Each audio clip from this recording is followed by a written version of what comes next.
Well, we indeed are in for a real treat today, I think, because we have a world-renowned individual who's going to present our seminar. And I should say that this is possible because of the cooperation of the Rural Futures Institute, the England Entrepreneurs Program, and the Center for Grassland Studies. And Dr. Genho was born in Florida, but he did his graduate work at BYU. Many of you know that that's in Provo, Utah, and certainly a great school in that regard. He actually began his career, if you will, before he finished his PhD. But nonetheless, he now has been very productive and very effective. He has a ranch in Utah that he spends the summer, and he's a visiting professor at the University of Florida in the winter. So I consider that a pretty good arrangement. Actually, he's an agricultural systems expert and has managed both the Deseret Ranch and in Florida and the King Ranch in Texas, and has spent been chairman of the board, I should say, of the Ag Reserves Incorporated. Also, he has consulted for many agricultural firms throughout his career. And I might add that interesting note for me is that he's an avid daylily breeder. So if you have a chance sometime to see some of his daylilies, I think you'll be impressed with those. I had the good fortune of seeing those earlier today. They're impressive, let me tell you. And today, Dr. Genho is going to be talking with us about looking for 50 years. Some of you in here, as well as myself, can relate to that 50 years. But looking back, looking forward. And so with that brief introduction, Paul, I'm going to turn this over to you. All right, am I on? Can you hear me? Loud and clear? So thank you very much for showing up to hear me. I appreciate it very much, and I hope we have a productive and useful time. I explained to Chuck and Tom and others earlier that in 1890, my 18-year-old grandfather immigrated from Beirut, Lebanon to the United States and came to Nebraska and got himself a cart and went out to Buffalo County and Hall County and peddled pins and needles and spices and sugar, got snowed in and there for a while, and started dating a young lady who was a Prussian family that had come a year or two before, and married my grandmother, and my father was born in Hall County. And they went to Florida when my father was 10. He used to tell me about fishing the river. And so I've heard many stories about this country years ago. So I have a little bit of Nebraska roots way back then. They were Hinz, H-I-N-Z, and I know they farmed in and around that area through the 50s, 60s, or 70s, but I don't know now.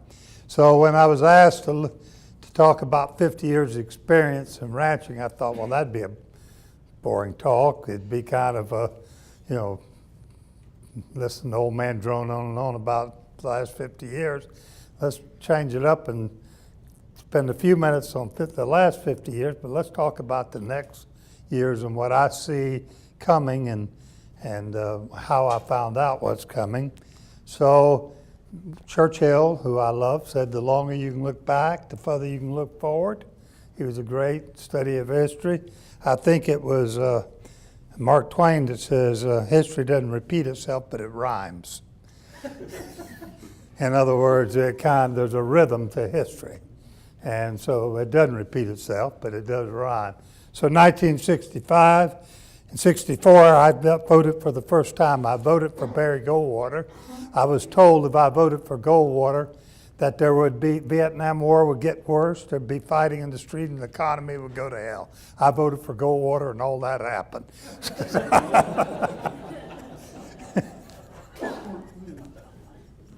So that was a true prophecy. And so Lyndon Johnson won the first re-election because Kennedy had been assassinated just a couple of years before, right? And Vietnam, we were really just getting started in that debacle, what was going on. Selma, 1965, so the Voting Rights Act came along because of the brutality of the activities in that period. And those boys thought they were hot, and they were hot, and anywhere they go, They were good, but there was some good music back there. King of the Road, Roger Miller, What's He Doing in My World with Eddie Arnold. Any of you remember these? Ribbon of Darkness with Marty Robbins, I Want to Sing It, and Understand Your Man with the man, Johnny Cash. Okay, those were kind of top on the billboard, country billboard at the time, and a grocery ad from Lincoln, Nebraska, 1965. Okay, round steak, 69 cents a pound. Ground beef, 3 pounds for $1. It had been that price in the 50s, 3 pounds for $1. Tomatoes, 19 cents a pound. Cucumbers, 5 cents a piece, okay? Every Friday night, the average man took his wife grocery shopping because there was one car and he took it to work. And women, 30% of women worked back then. Today it's 75. And so she needed transportation, and so their night out was he took her grocery shopping in the 50s, 60s. Typical night out. Oop. Prices, ground beef, 3 pounds for $1. A pot roast, pot roast was 29 cents a pound. Chicken, which was the whole chicken with the back, the neck, and the gizzard and liver and that wrapped up in the paper and stuff inside, was 39 cents a pound. By the time you cut it up, which I had the job to do, there were very few times we had it, it was too expensive. So we ate ground beef 3 or 4 nights a week. My father's a commercial fisherman. We ate fish a couple of nights a week, and every Sunday was a pot roast. But look at the chickens. The average chicken, 57, weighed just about 2 pounds. You didn't buy that in 1965. That's today. There was about a 3, by 78, we were up to almost 4 pounds chicken, 4 pound chicken. Today we're 9 pounds, you know. So you didn't eat chicken. I bought my first brand new pickup in 1969. It cost me $2,700 for a Ford F-250. It was red and white, but I couldn't get the picture of the actual color. And I wanted 4-wheel drive, and an old rancher told me, look, son, if you buy 4-wheel, you'll have 4 wheels stuck instead of 2. Because you're going to go to the limit, so just go ahead and get your 2 wheels. So I did. And gas was 23 cents a gallon, but I thought that was really high because I bought it for 14 cents in Houston in 1964. 13.9 for gas prices. And back then, every cowboy wore Wranglers 13 MWZs. And I wore 32 38s. When that reversed and I wore 38 32s, I quit wearing Wranglers and went to khaki. And so I had a part-time job keeping books on a ranch to help pay my college because I could go after work and do that. And we really were great because we got this Commodore adding machine. And before that, I would go, but now I could just push the electronic button and add. And that was such a great innovation. We moved up with Commodore adding machine. And a year or two later, I do my first computer programs on those cards, say, for the younger in the group. Every animal or every experimental unit you had, you would punch all the data on those. And you would take that box of cards over to the computer center. I only dropped them once and set them on the desk, and you come back 2 days later, and they give you a stack of paper this high, green stripes on it, that said error, error, error, error, because you got one card in the wrong place somewhere. And you could basically do it faster on that than you could do it on that back then. Computer center would be almost as big as this building on the universities when they did that. 1965 Missouri State Fair, Grand Champion Bull.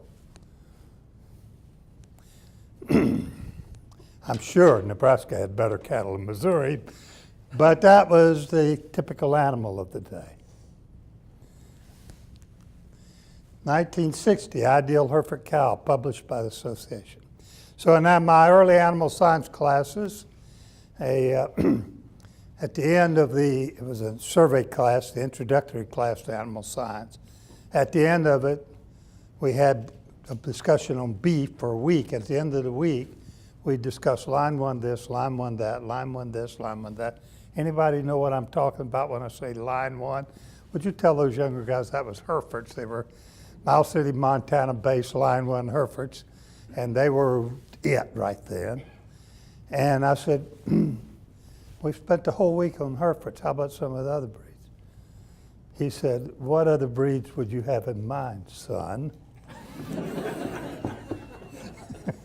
I said, I don't know. How about the Angus or some of the Brahma breeds? He says, as long as Herefords represent 75% of the registered cattle in the United States, we won't worry about any of the other insignificant breeds. 1965. Herefords were it. The only reason you wouldn't have them is if you were in the South. On the range I was at, I was never allowed to turn out an Angus bull because it was mixed range. For a while, I could only turn out Hereford bulls. Okay? 1965 yield grades were introduced. I would buy animals for the packing plant at BYU. Go to the Spanish Fork, Utah livestock auction and buy the slaughter animals. And I would sit there in the old buyers, and I would buy the animal on the right at a discount to the animal on the left. I would bet for a penny or two less, I would buy the yield grade 2s and 3s over the 4s and 5s because they wanted dressing percentage. And that's all they worried about was dressing percentage. So the fat animals bought a premium to the thin animals, 1965. Few prices. Corn was $1.13 a bushel. Yearling prices, $23.70. Fat prices, $20.40. The average carcass weight, 646 pounds. What is it today? Pushing 900. The U.S. average pregnancy rate, I believe that's a lie. I believe it was really in the 60s. But they estimate it was in the 70s back then. And the average herd size was 28.6 animals. 74% of the farms and ranches in the nation had cattle on them. So, the end of then. So old men speak of the past because they have no future. And young men speak of the future because they have no past. And recognizing that there's a possibility that I may not be given this a talk again in 50 years, I invited some younger guys to help me with this talk. So I went to my 5 sons, all of who are in some way involved in agriculture, says, what does the future hold? And had a discussion with each one of them. So I'm going to tell you what they told me, mingled with my editorial comments on what they said. But at any rate, my son David is president of a ranching environmental division of Lico Cattle Company, that's South Florida. He was the manager of cattle at Deseret Ranches in Florida until recently. And David said, who's going to own ranches in the future? And who's going to operate them? So as we got exploring that, this is the average age of the farmer in the United States. I couldn't get ranchers' numbers separated from farmer. But the average farmer back in 65 was 51. In 2012, it was 58.3. And at the rate it's going, when the 2016 census comes out, it'll be well over 60. They said the average farmer is aging at the rate of 1.5 years per year. And I said, I sort of identify with that, but I can't mathematically figure it, but I can feel it. So we have an aging ranching population, farming population. And so let's talk about the cost of entry, young guy getting into the business. So I've bought a lot of ranches in my life, and lately I've been paying a little over $10,000 per cow. That means in Nebraska, well, you take 18 acres or 20 acres out there in the sand hills, $500 an acre or something, and you go, it just works out $10,000 or $11,000 a cow. If it's more than that, I used to walk away.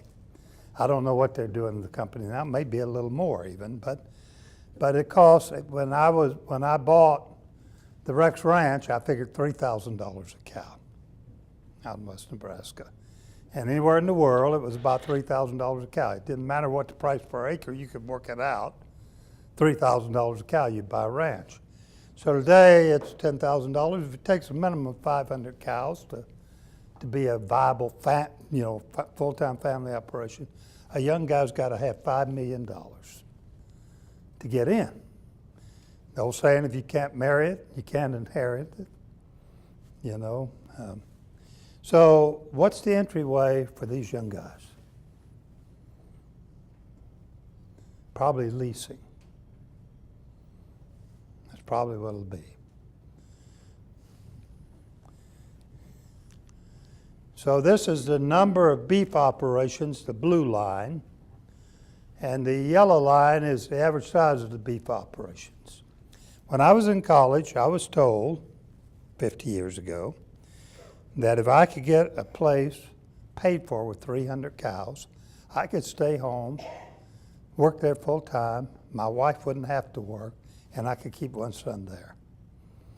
Well, within 10 years, that was over, wasn't it? And then those guys went out of business pretty rapidly. And as they went out of business, the size of the operations went up. Now we're going through another flush out. Who's leaving now? The under 100s, the very small operations. So you live in Alabama, and you inherited some ground from your father. You inherited 30 acres from your father, and he cut it up among his 4 sons as 120. You got 30. Your brother's already sold. You're getting old, and that's your inheritance, so you sell it because land prices are so high. Or you live in part of Utah where I'm at, and urban sprawl is coming, and that land is now worth $20,000 an acre. And your kids say, really, I don't want to live out here and do this. And so now what we're seeing for the first time is the exit of the very smallest operations. They're leaving. So what is happening to the average herd size is it's getting bigger. Not because the big guys are, but because we're losing the little ones, so the average size is going up. So back in '65, less than 0.5% of the herds were in over 500. Today it's 16% in 2012, and I bet it's 18 or 19 today. So we have a growth of the more viable, long-term, profit-motivated ranches. And they're beginning to grow as a percentage of the beef. Who has caused the cattle cycle?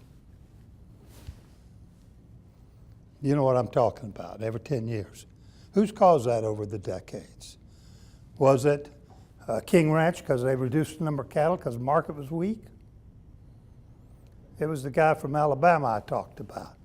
He basically needed to have enough income to make his truck payment every month, so every month he hooked his trailer up and hauled an animal to the auction to make his truck payment. And if he had to haul 2, he did. And so he'd sell the animal, and so all of a sudden that reduced the number and the market goes high. He had to sell fewer. In fact, he kept heifers because it was so good. So the cattle cycle was really built on the back of these smaller operators. The larger operators, except for drought-driven, which we know about lately, don't tend to fluctuate their numbers. So the number fluctuation was basically smaller operations over the years. They're important, those small producers, because they support the infrastructure. So what's happening to the feedlot industry is we're shrinking cow numbers. They're struggling a bit, aren't they? And so they support packing plants, they support veterinarians, all of the infrastructure is supported. So losing them is going to change some of the dynamics of the infrastructure. But the bottom line is that because of the exit of these smaller operations, that we will continue to see this decline in cattle number of cattle operations, and we will continue to see the number of cattle that are in large, viable operations increase. And so 50 years from now, we're going to have a much different dynamic than we have now. We will have fewer small hobby farm, 25 head, 10 head operations. Okay? And who's buying ranches? Well, it's been wealthy investors in the past. You know, John Malone he owns 2.2 million acres. He's now trying to bump Ted Turner off the #1 list. These are the guys buying. A lot of guys like this, not the only ones. They bid against me on a number of ranches. Bought it, and they you know, I bought on return. They didn't. They bought because they wanted it. And they bought them, and they got them. And so they've acquired a lot of acres over the years, and I guess there's really no law against that. And where it is, the law's been thrown out. So they've been buying. But what we're having now in all of agriculture is the funds and the wealthy, the profit-motive funds have discovered agriculture. And so they're shifting their investments to a portion as agriculture. So they're going to continue to do that. Alico hired my son away from Deseret because they only offered him an 80% pay raise. And, you know, and so he left and could not do it. And they need someone because they don't have a clue other than they want the land to appreciate and they want him to make a little profit on the cattle over the decades. And so those are the guys we're going to deal with. So David's bottom line was because of under his age, more operations will change hands. And high cost of entry is going to limit young people. It always has, but it's especially challenging now because the high price of land is really driving that. Number of operations continue to shrink, mostly in the less than 100 head. Size of operations will get bigger, and wealthy investors and profit-motive firms will buy land, and there will be good jobs for managers who've got to run those operations. So that was David's takeaway. That's what my son David said. So then I called my baby boy, weighs 240. So Daniel, he's a senior food scientist at Cargill Beef. He runs carcass optimization, anything machinery they ask David to do. Daniel will do. And so Daniel says that what's going to happen is automation is going to replace a lot of what we do in packing plants, but it's going to spill over in feed yards, and that it will hit the ranches. Because labor is going to be a big issue in the future. It's hard to hire people to go out and handle that. Then he says, U.S. demographics are changing, and it's going to change how we eat. And then he said that the rising middle class internationally is going to have a profound impact on us. So let's explore that a bit, will we? Can we? All right, so this thing, finding and keeping labor is becoming increasingly difficult. And automation's replacing it, and so he spends half his time looking in Belgium or here for some machine that will do some little thing. So this is a hot carcass camera that used heavily in Europe, coming here, and it does yield grades. But not only that, it takes a picture of that carcass and says that there's going to be so many pounds of this cut and so many pounds of that cut, and it projects the whole cut mixture. He tried to send me a picture of a machine. I said that picture's nauseating. I'm not going to show it. So, but there is automation coming. It's going to come in. It's going to come in a lot of what we're doing. Okay, and then we talked about what people are going to eat. So this is Pew Research Center, and so they're saying that 1965, 84% of America was white. Today, 64% white, and they're saying by 2065, 50 years from now, it's going to be somewhere in the neighborhood of 43, 45% white. What's wrong with this chart? So my Lebanese grandfather came to Nebraska. What did we do with him? We assimilated him.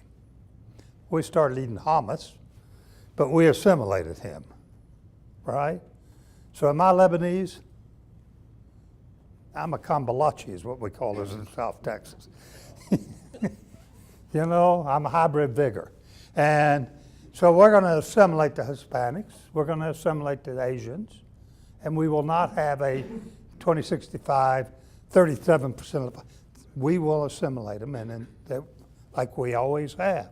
But when we assimilate people, what happens? We change our eating habits.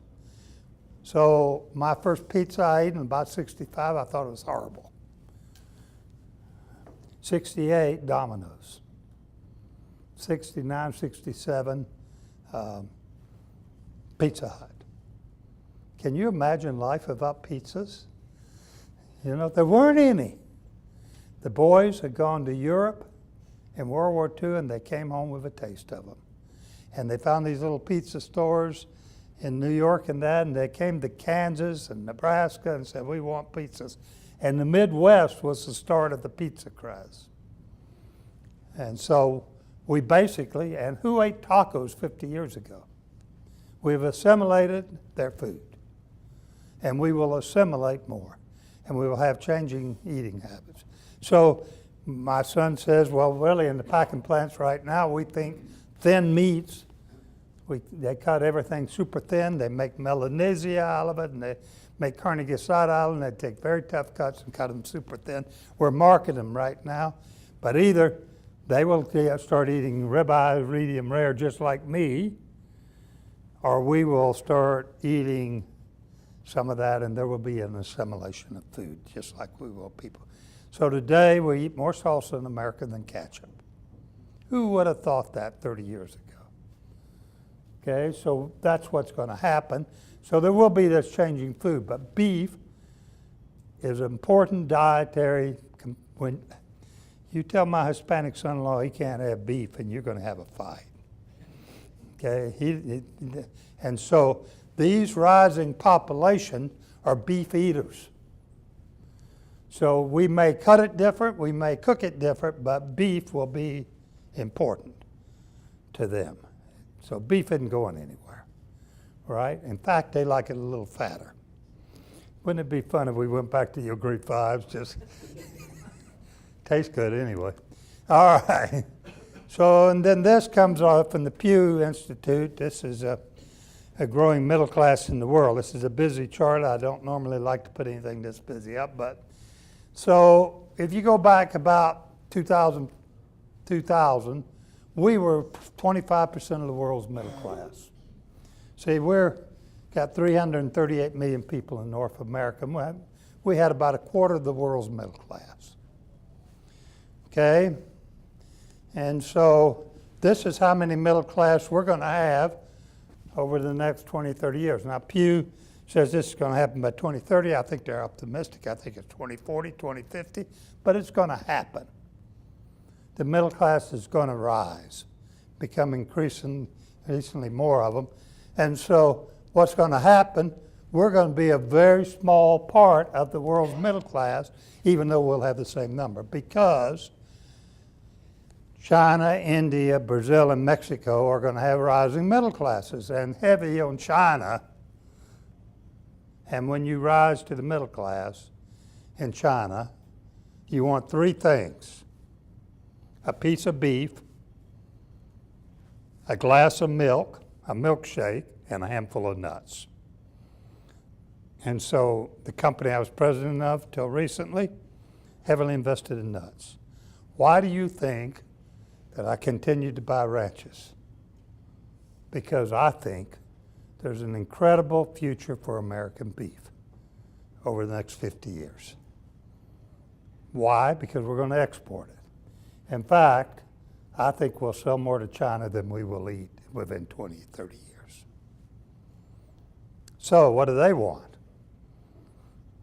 They happen to like it fatter. So maybe the dynamics will change. I don't know.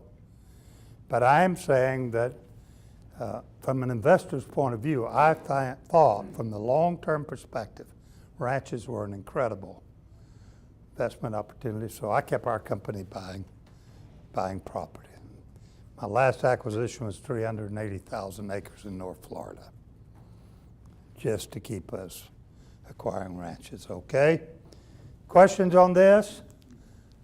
Daniel's bottom line, labor's going to become difficult. Automation will replace a lot of manual jobs. Changing demographics will result in changing food patterns, but it ain't going to hurt beef. The growing international middle class means more exports, and it may well be that our primary customer in the future will be China. All right. My son Michael is the manager of analytics at Elanco Animal Health. So if you run a feedlot, he's got all that comparative data. He does that and does a lot of analyses and other things. And so he says, he talked about the future of the animal pharmaceutical industry with me and what he sees coming. He talked about consumers' concern and the growing need to feed the population of the world and how we could address them, okay? So number one point he made out is that the shared class antibiotics are going to be gone. If they're going to, doctor's going to give you a shot of it, you won't give a shot of it to a cow or a horse. In fact, Cargill's already came out 20%. They're prohibiting. They're cutting cut 20% of shared antibiotics. That was just a month or so. So the shared class antibiotics are going to be greatly challenged, and that means we're going to lose a lot of what we use right now. You with me?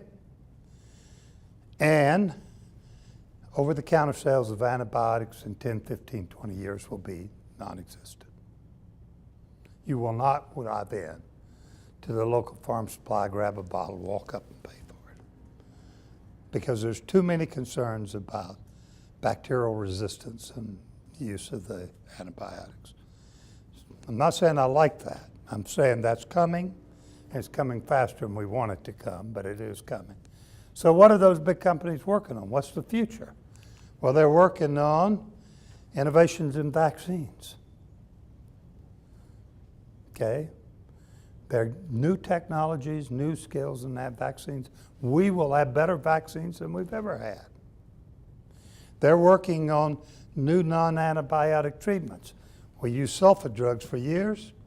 Maybe we got something like sulfa we go back to that can be used. They're working on much better diagnostic tools so that we can really get down to finding out what's wrong with the animal. And the result of these three things, even without the antibiotics, we're probably going to have better animal health options than we've ever had before. Okay? So what about feed additives? I just picked that up. You can't read it, but it's 32% of the greenhouse gases emission from cattle and their waste. I don't believe it, but that's what we're hearing, right? When you get a feed additive in the future, and I can tell you, these companies are already working on this, that it will have more than improving performance. There will be a society's social concern also addressed. Can it reduce CO2 emissions? Can it reduce nitrates in water? What can it do in addition? They want to feed the world and answer your neighbor's environmental concerns simultaneously. And so that's what these companies are working on, and that's where we're going to go in the future. Okay? Limitations on antibiotic use, especially shared class antibiotics, innovations in vaccines, new non-antibiotic treatments, improved diagnostics, feed additives that not only improve production but also address consumers' environmental concerns, and continued emphasis on food safety. I want to glance at the clock and make sure I'm okay. Okay, my son John, some of you may know John. My son John owns a livestock genetic services as his company, and he's the third largest EPD producer in the nation. Angus breeds first, Simmental second, and he does it for about everybody else, including a lot of the big ranches and a lot of the minor breeds. Very bright boy, does a very good job. He said we're going to see increased use of composite lines targeting specific goals. He also says that genetic technology is going to become as commonplace as this. Can one of you explain to me how these work? You don't have to know how it works, you just have to know how to use it. That's his point with genetics in the future. You won't be able to understand it, but you will know how to use it. And so that's where he thinks we're going to go in the future. And so he talked about the growth of the targeted lines that target specific production and product goals, and these composite lines that capture heterosis and capture complementary work in an environment. If you look at any of the big ranches, almost every one of them have composite lines. They're not Angus growers or Hereford growers, or they may have Angus in that composite. This is a group of cattle called Deseret Reds. This was my last contribution to the cattle genetics. We'd had Brafords and they didn't work, so we couldn't develop Deseret Reds. I will give $5 to anybody who can tell me what's in them that don't already know. Look at them and guess.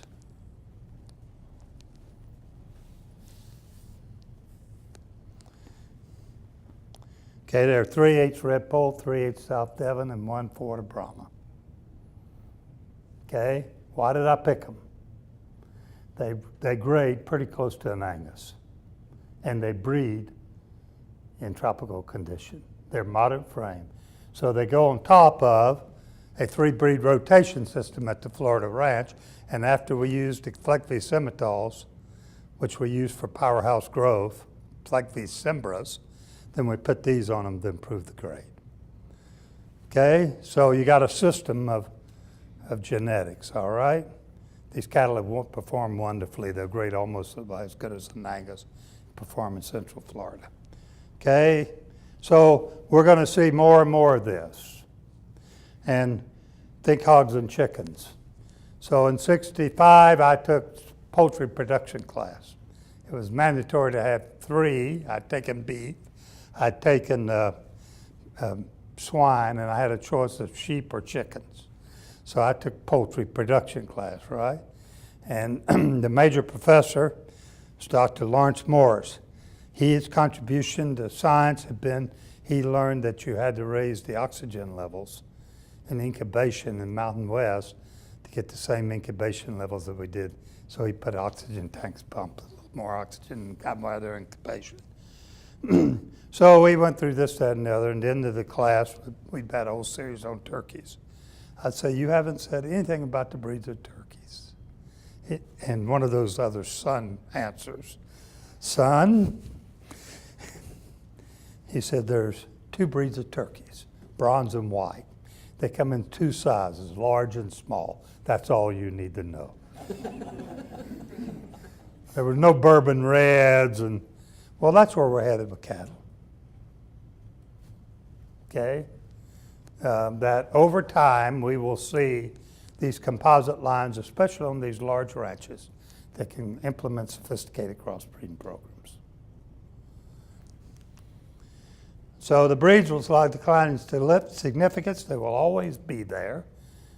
Number one, they're a foundation for which we go to build the composites, and number 2, there will be some who always breed them. But I was in the office a year or so ago of a breed association member, a breed association exec, and he was on the phone, and I heard the discussion.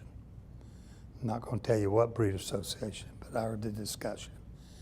And it was that EPDs were just reported completely in an inappropriate way. Even the layout of them wasn't right, and they need and we spent over an hour on the phone with that guy. When he hung up, he's still mad. I said, who is he? He told me the name. I don't remember it. I said, well, how many heads has he got? He said, 17. He registers 2 a year. But we need his membership.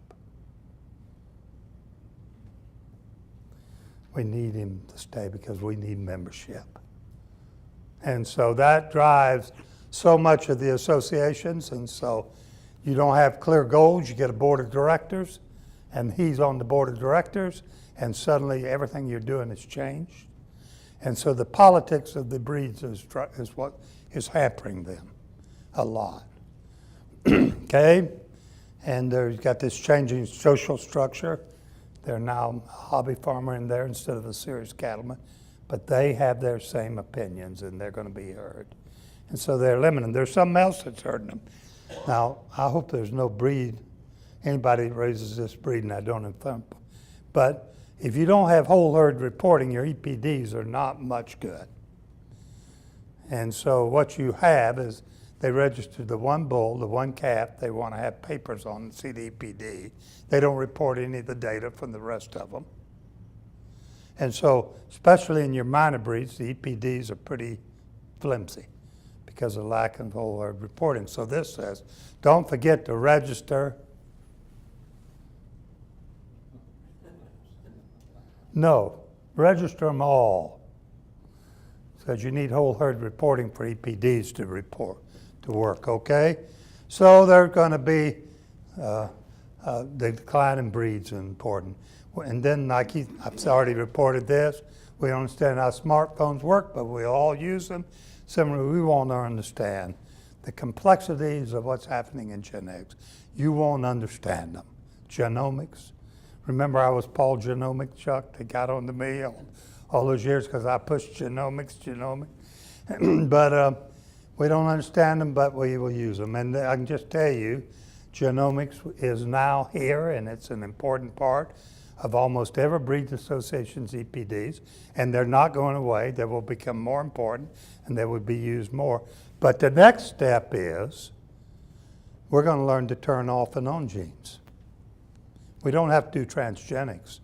You see, genes programmed for a protein will just have a switch, and we'll turn off and on switches, and I can tell you that's where we're going to go, and that's when we're going to make major strides instead of managing genes instead of having to change them all. Okay?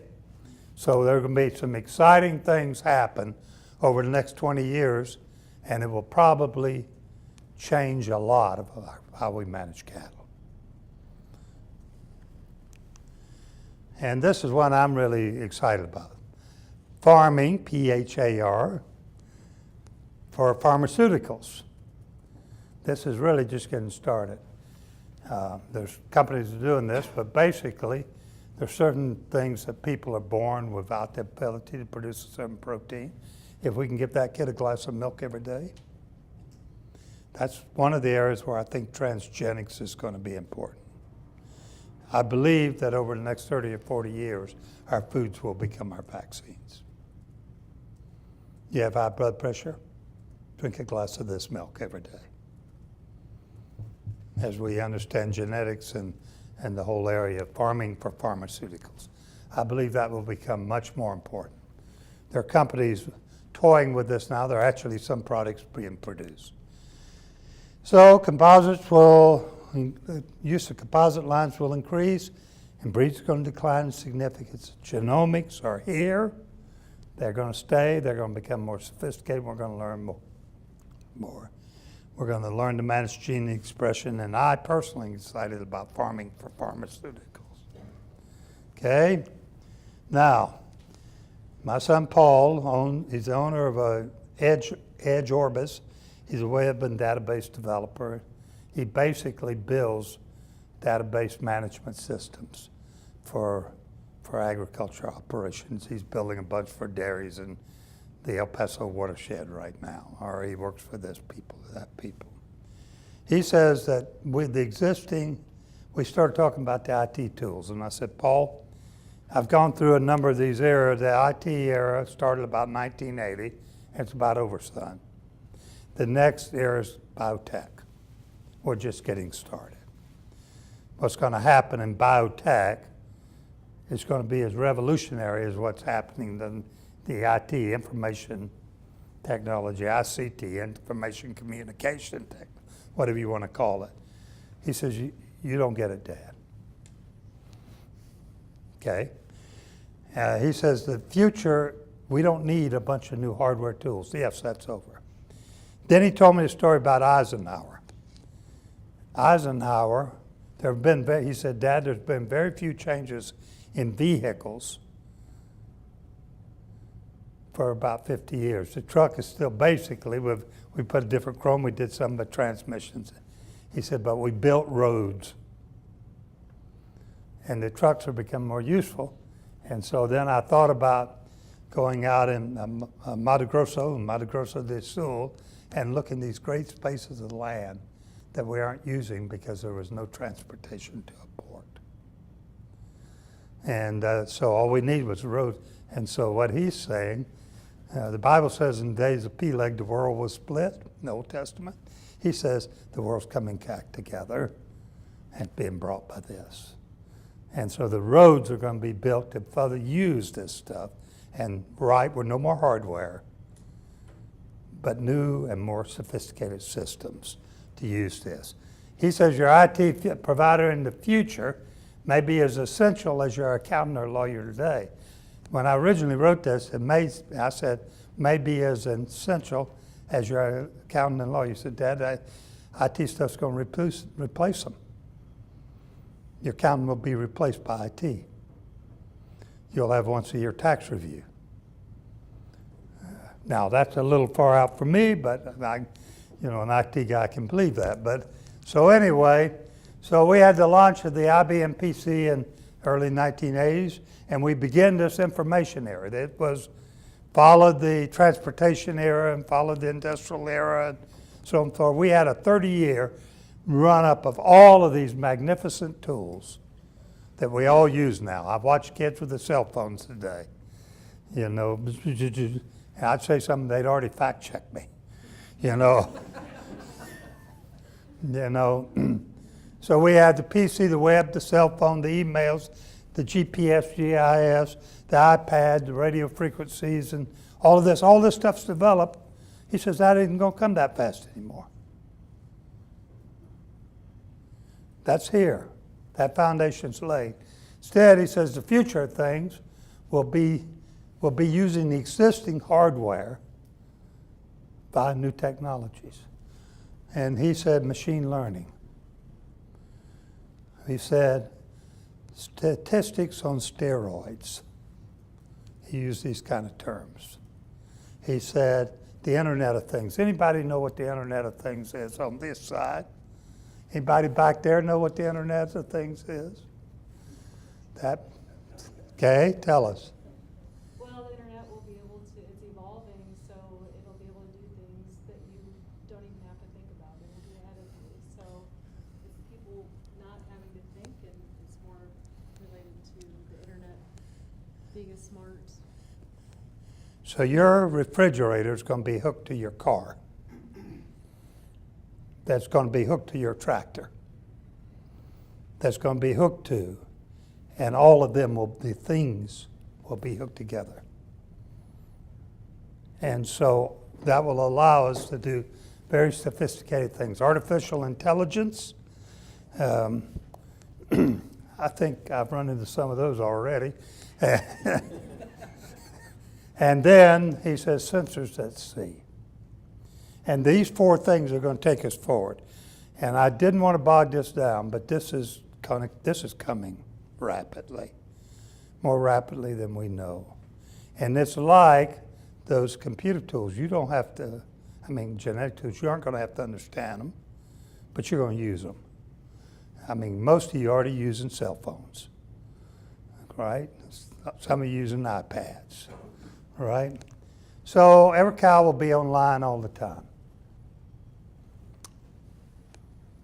That won't be too far away. Any dairymen here? How do you heat detect in the dairies today? Big dairies. Those old cows don't like to hop on each other on that slippery floor. So they sit and look at a machine that says how active she was. Now, as we get more sophisticated, we put that implant, and every cow is there. So we will have every cow connected there. And for the first time, AI in beef cattle will be viable.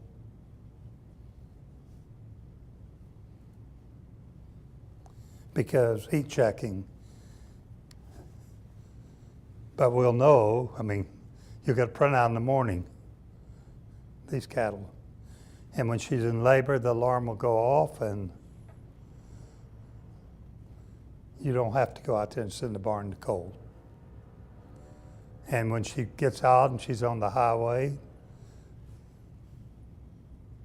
So these kind of things are not that far away. And there will happen. Purchases will be made automatically based on predetermined programs. Prouding will be automatically done. You'll get your end of the month statement because every time you do anything, they'll all be connected and everything else will be notified. So in our company, we went through a S&S system to try to simplify and standardize our accounting. It took us years and we got through it. But if I entered the cow inventory data, it automatically changed. I didn't have to go enter everything over and over and over and over. So that's coming. Feedlot ranchers and packers are going to get real information. Back when Montfort's was Montfort, I used to sell them 5,000 head a year, steers from the Florida ranch. What's his name? Can't remind me. He called me the other day. Young guy, used to be a young guy that had the feedlot and worked for the university there. Oh, Gary Teague. Gary Teague and I ran a little feeding trial with the university, and I brought out a bunch of steers that I'd never implanted that were culls from my purebred yard to find out what they were done, non-implanted, and fed them. You remember those cattle? Those cattle ran more prime than choice. And they were Florida Brahmas. And Montfort called me and asked me if they could have the data. I said, well, you feed 5,000 head a year of our cattle. They said, we don't have a clue how they perform. And they didn't. And I don't think most of them know today.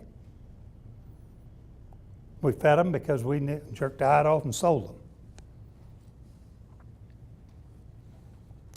And so, because of this sophisticated information we're going to have in the future, we'll know how our animals perform. And we'll know what the consumers expect. We don't have that today. But that kind of stuff is coming rapidly and will influence how we do business. And finally, we're going to see more automation in our equipment. That's scary, isn't it? I mean, they're already talking about driverless cars, and I think that's way out there. Somebody's been smoking something, but that kind of thing will come. Wouldn't it be great to have a driverless tractor that did what you wanted it to? So I had to clear mesquite on King Ranch. The best way to clear it is to take logging chains and put them between two D8s and take off dragging, knock it over, and then burn afterwards. Because it's going to come back, but that did the best of giving you a 10, 15-year grazing window, and then you did it again.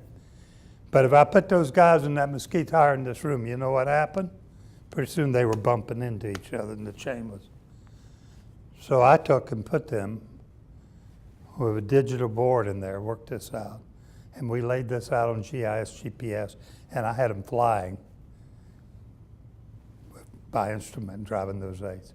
It improved my efficiency over 40%, reduced my costs over 40%, clearing brush. That kind of thing is going to become more and more. I didn't really need a guy in there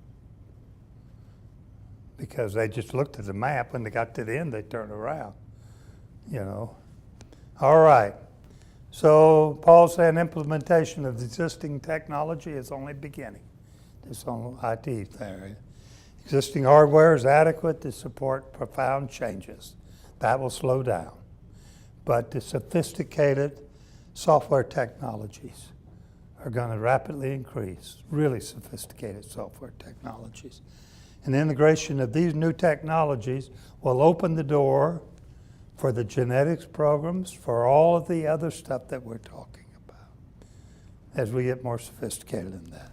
So the beef industry tomorrow will be very different than the industry of the day. Just like the industry of the day is very different than the industry of 50 years ago. Changes, we are a very dynamic, evolving industry. If you look over 100 years, we have changed. And change is led by innovators in agriculture, and it will continue to be. We will not be doing things exactly the same. We love the tradition of the family, the tradition of the, of the rural lifestyle. That'll continue. But we will have these innovations that we always have incorporated and always will incorporate as we go forward. And there are going to be tremendous opportunities for them. But I concluded with a favorite quote. So it's kind of based on Joshua. There are giant challenges ahead of us, great opportunities. I welcome the exciting prospect and feel to say to the Lord, give me this mountain. I want to climb it. And with that, thank you very much.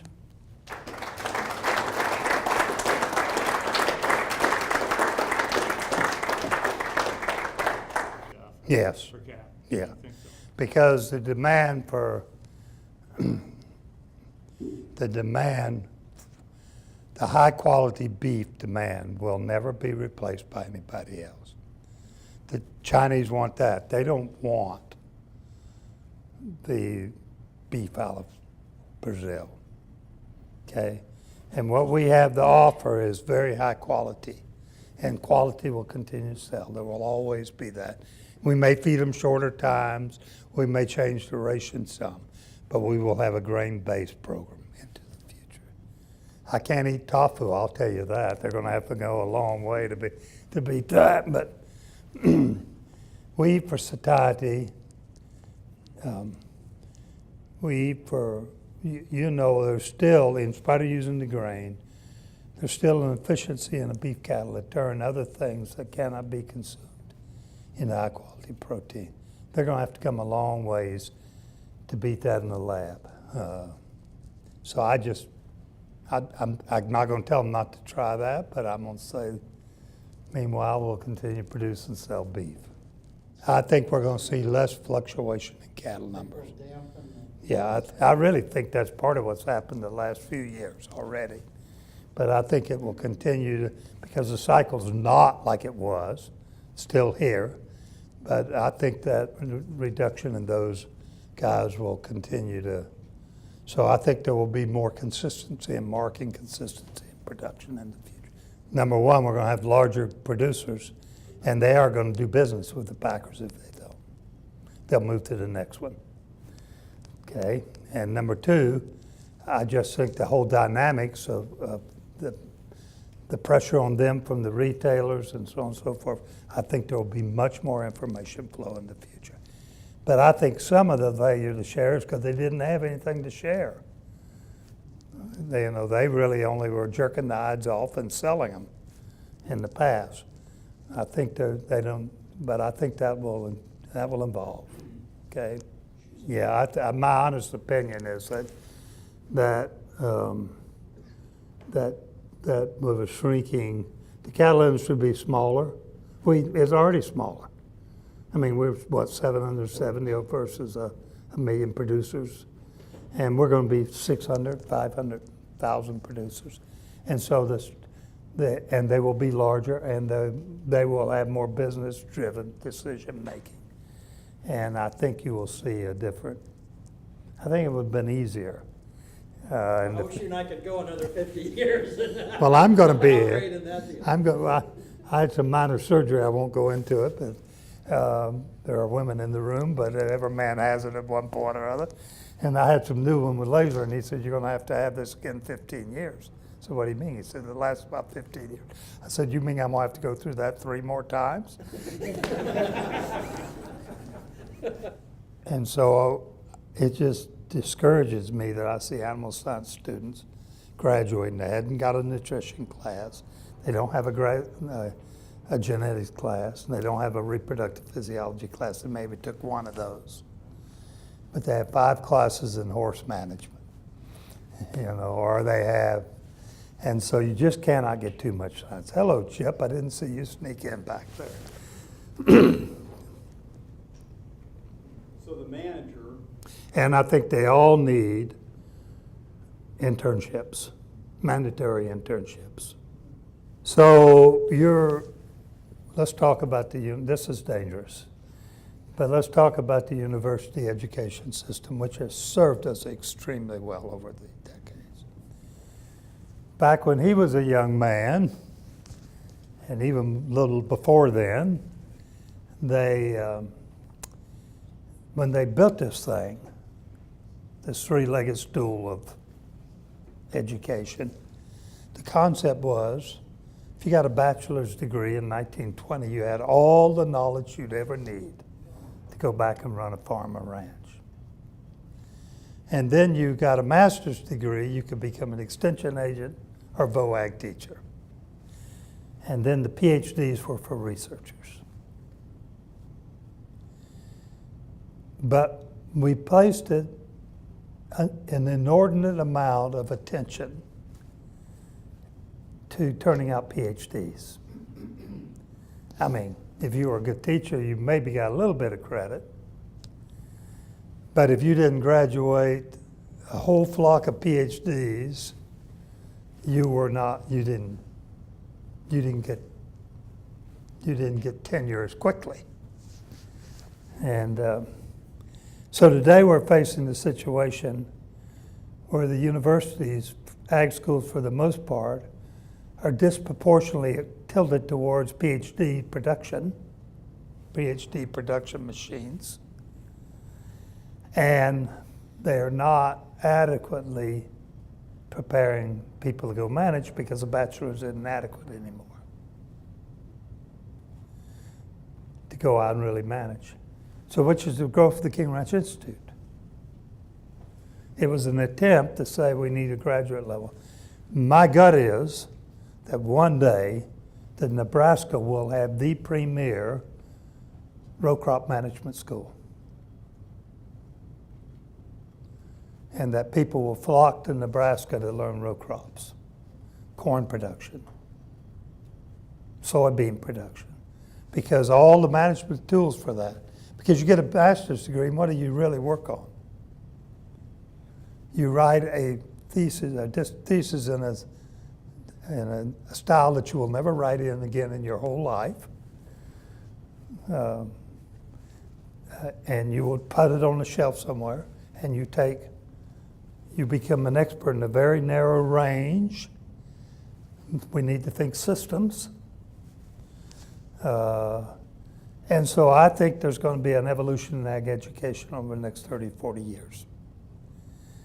Back to filling the gap and giving credit to those people that turn out great managers, because the great managers are going to be the guys generating the income, and they're going to become the donors.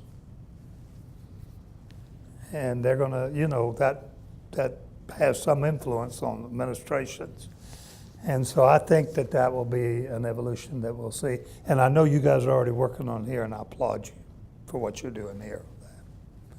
But in the company, before we would get kids that were in ag systems, they called it, that had no nutrition, no reproduction, could not identify 5 grasses, could not tell a cow in body condition score 3 versus a body condition score 5, did not know that a dry cow needed 6 to 7% protein, a lactating cow needs 9. How can you? So I think teaching basics, you can't get too much science, and you can't learn how to write too well. So what I'm saying to you is that these companies are looking at feed additives. They're already doing that. That will address some of those. And I can't answer the political question of who's going to pay for it, but you will not buy a feed additive that just improves your feed efficiency 2/10 of 1 pound. They won't be sold in the future because those companies are under tremendous pressure. And their research right now is how can we satisfy the public's environmental concerns simultaneously as improving efficiency. And I happen to think that we get enough people working on that, we will come up with some answers that will resolve some of that. I fought that same battle many times. I ranched in Florida, okay? So I kind of, yes. There are a lot of these, especially in these smaller farms, that the property is being converted to capital. You go in the Utah Valley area where BYU is. When I was in school there were a lot of little dairies and a lot of little cattle operations. They're gone. As populations are growing into these areas, they're gone and they're not being replaced. That's going to happen.